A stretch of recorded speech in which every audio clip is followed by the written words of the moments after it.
का एहसास वहीं से होता है, खुद के होने का एहसास। क्रांति, इस फील्ड में जब आप आए तो लगा कि ट्रेनिंग भी ज़रूरी है? कुछ ट्रेनिंग ली, कुछ सीखा किसी से? और वैसे भी मेरे ख्याल से जिस दौर में आप आए इंडस्ट्री में, तब तक तो बहुत ज़्यादा कंपटीशन बढ़ गया था। भाई, एक एक्टर में ये उम्मीद की जाती है उसको डांस भी करना आ रहा हो बढ़िया तरीके से, कुछ मार्शल आर्ट्स भी उसको आती हो, और जिम वगैरह, बॉडी बिल्डिंग, इस तरीके की कुछ आपने अपनी जो दिनचर्या उसमें बदलाव किया?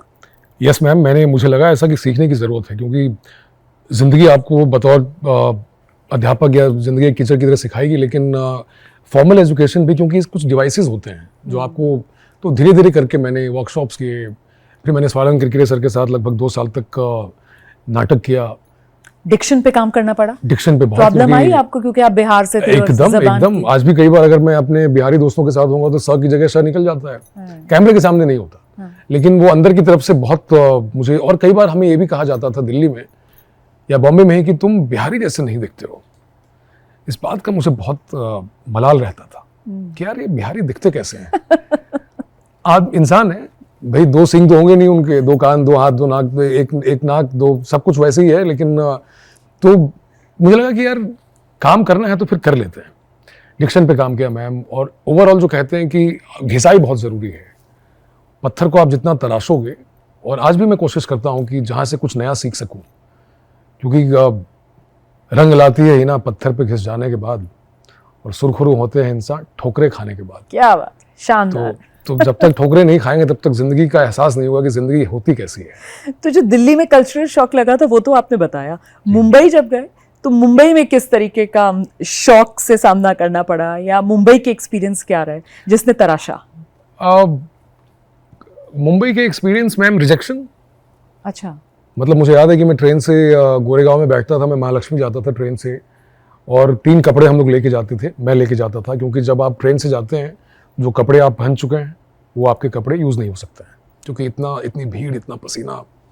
फिर फेमस स्टूडियो है वहाँ पे एक, पता नहीं आप जानती होंगे शायद, महालक्ष्मी में, वहाँ जाके पहले चेंज करते थे, फिर अपने आप को ठीक किया।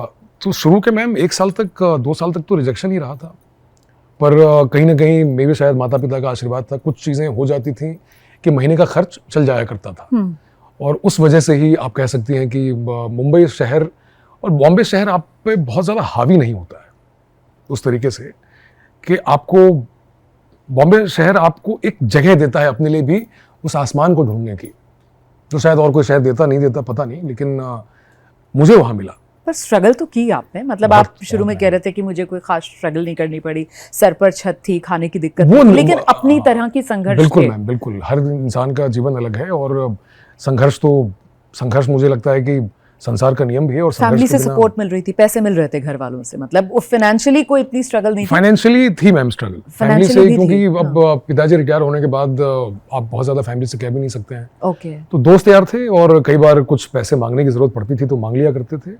कई बार भगवान की कृपा होती थी कि भाई कुछ काम मिल जाता था तो घर चल जाया करता था। फिर बाद में मैंने रेमंड्स का एक ब्रांड एम्बेसडर बना मैं, और लगभग 3 साल तक था मैं, तो उससे कुछ पैसे आए। फिर चीज़ें धीरे धीरे करके, धीरे धीरे रे मना धीरे सब कुछ हुए, और माली सींचे 100 घड़ा ऋतु आए फल हुए। तो धीरे धीरे वो पल कब आया जब लगा कि हाँ अब स्टेबिलिटी आ गई है? आज तक नहीं आया मैम, अभी भी नहीं। An actor is always in waiting. Okay. एक एक्टर हमेशा इंतजार करता रहता है कि अब अच्छा काम आएगा, अब ये फोन कॉल आएगा, अब वो वाले काम से इतना पैसे आएंगे। तो स्टेबिलिटी तो मेरे ख्याल से आज तक नहीं है, और अगर स्टेबिलिटी होगी तो जिंदगी खत्म है आपकी। शायद जिंदगी ऐसी है, कभी ऊपर जाएगी कभी नीचे जाएगी। क्रांति के लिए अच्छे काम का मतलब क्या है? अच्छा काम जो लोगों को पसंद आए, लोगों तक सामने आए। अच्छा काम जैसे विजय सिंह, अगर आप कह सकती हैं, धोनी, स्वामी रामदेव, तो जितने काम मुझे मिले सबको मैं अच्छा मानता हूँ। लेकिन मुझे लगता है कि एक जो शायद एक विभाग है जिसको मैं अभी तक एक्सप्लोर नहीं कर पाया हूँ, वो है श्रृंगार का, वो है रोमांस का। और धोनी में दिखा था मेरे अंदर का रोमांस लोगों को, उसके बाद शायद बाकी किरदार इतने हावी हो गए उस पर, तो मैं चाहूँगा कि खूब सारा रोमांस करने को मुझे मिले स्क्रीन पे। चलिए हमारी